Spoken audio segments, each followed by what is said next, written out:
Good evening and welcome to 1010 News, your top 10 news in 10 minutes. I'm Andy Hong.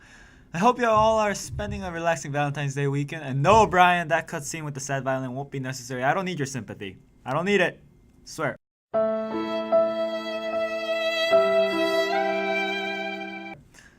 Anyways, it's gotten quite warm in this corner of California. Our hearts go out to the East Coast, which is being hit hard with a monster cold front. In Pennsylvania, several are dead from a 50-car pileup due to cold weather and drifting snow. 40 people have been hospitalized and 70 were taken to an emergency shelter. Drifting snow has been confirmed as the culprit of this disaster, but the greater problem, the National Weather Service points out, is the dangerously low temperature. Many authorities are going as far as calling it life-threatening. So, an open letter to our East Coast friends, make sure to stay warm and drive safe. Oh, and also be jealous of our 80-degree weather. That's around 30 degrees for you folks in the rest of non-America.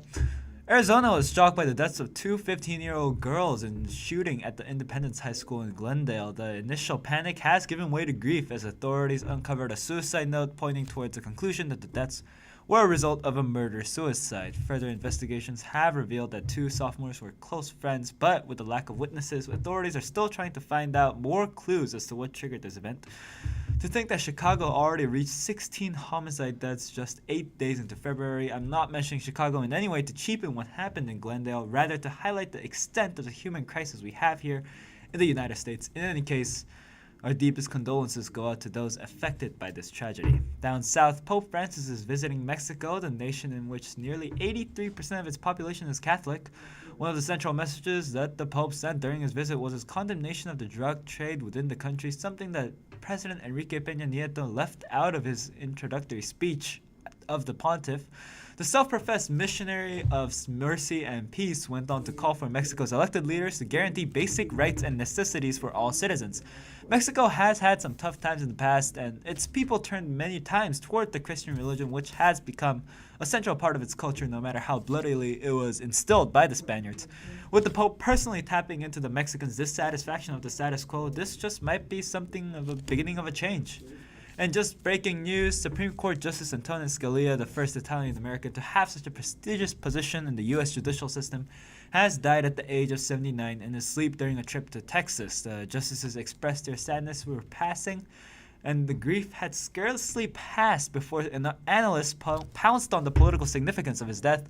An empty seat in the Supreme Court during an election year means that the debates will be more contentious than ever, as Democrat President Obama must try to nominate a new justice through a Republican Senate under the prospect of an election with no clear dominant party. Honestly, it would be better to give the whole topic a rest while the family and friends mourn, but this is one of the causes for being such a pivotal figure in American politics. And speaking of politics, what a revolutionary turnover in the New Hampshire primary. Hillary Clinton and Ted Cruz both lost their Iowa advantage as Bernie Sanders and Donald Trump, two outsiders, defeated the establishment candidates. Another surprise was that Marco Rubio dropped once again along with Ted Cruz for a surprise second-place finish for Ohio Governor John Kasich, whose traditional conservative reasoning is a stark difference from Trump's angry rhetoric. Now, I say this many times, but no matter who wins this election, the election itself will go down in history as a historic one, sort of like how Eugene Debs is such a pivotal figure in U.S. history, although he lost every single election because he was a notable socialist representing public anger against the upper class. In this election, Trump and Sanders even won a primary shows the people's anger against the establishment politicians.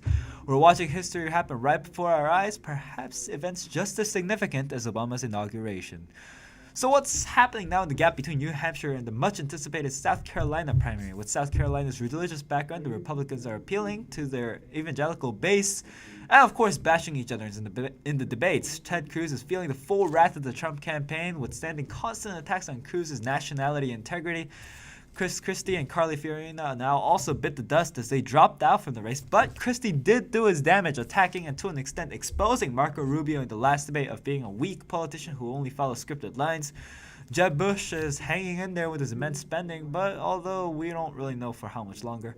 The CBS Republican debate is happening right now, so we'll make sure to have updates on that. And we used to think that the Republican presidential run is the only fun one, but the Democratic side is seeing some heat as Clinton and Sanders begin to bare their fangs.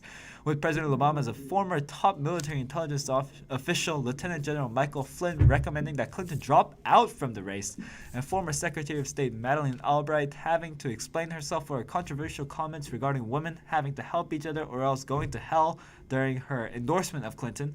The Clinton invincibility is beginning to definitely wear off, but Clinton is still very much the monolith of the Democratic Party, maintaining a healthy 62% in the South Carolina polls, as opposed to Sanders' 33%. On the Republican side, Trump is, once again, in the lead, with Cruz lagging behind. As civilian deaths from the bombing campaigns over Syria increased, Russia and NATO launched a new phase of tension not only in the Middle East but also around the world. Russian Prime Minister Dmitry Medvedev announced that the recent strains between Russia and the West has pushed the world into, in his words, a new Cold War. For Russian advances into Ukraine, standoff with the Scandinavian and Balkan states, and conflicts with Turkey and the United States in Syria, there is increased NATO presence in Poland, Western ally-making in previously Soviet states in the Balkans, and NATO chief Jens Stoltenberg's speeches and films depicting a nuclear war started by Russia. The first Cold War ended in 1989 with the dissolution of the Soviet Union satellite states into individual nations and the 1991 collapse of the Soviet Union itself into the Russian Federation. So let's hope that the second one doesn't develop into the same level of terror and daily fear as the last one.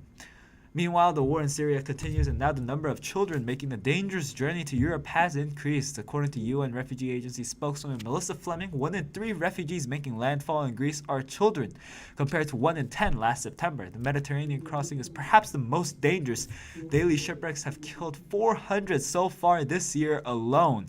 As more and more Europeans are showing anger against the influx of refugees, it is heartbreaking to know that the children, now 36% of the 83,000 people who crossed into Europe, will face the increasing discrimination and rejection. Now for some good news, the world's largest concentrated solar plant in the Sahara Desert has been switched on. The plant is located in the city of Ouarzazate, known as the filming location for Hollywood blockbuster Gladiator, and is predicted to produce enough energy to power over 1 million homes by 2018 and reduce carbon emissions by 760,000 tons per year. The plant uses concentrated solar power, which enables the storage of energy for nights. This is great steps for involvement in renewable energy. And for this week's science news, gravitational waves have finally been detected, thus proving Einstein's theory of general relativity. In 1915, Einstein predicted gravitational waves in his theory as distortions of space-time created by a great event such as the collision of two black holes. Over 100 years later, researchers at LIGO, the Laser Interferometer Gravitational Wave Observatory, have detected these waves. The waves were created by the merging of two black holes, one with the mass of 29 suns and another of 36 suns. LIGO predicts that the two collided around 1.3 billion years ago and at half the speed of light. The resulting waves traveled through the universe to reach Earth. The LIGO spent 6 months of researching to make sure that the gravitational waves have indeed been detected. This accomplishment was publicly announced through a tweet of a celebratory cake posted by Erin Lee Ryan, a University of Maryland research associate. This is not the first time she has posted a cake tweet, as back in 2013 she posted a cake that revealed an observation about Saturn's moon Titan. She's announced that collaborators are considering to announce their results with cake from now on. And that was the Ten10 news of the week. I'm Andy Hong. Make sure to leave a like on Facebook and YouTube, and make sure to check out our new Twitter page as well. We'll leave a link in the description. Anyways, thanks for watching, and we'll be back with more of your top 10 news in 10 minutes. Stay educated.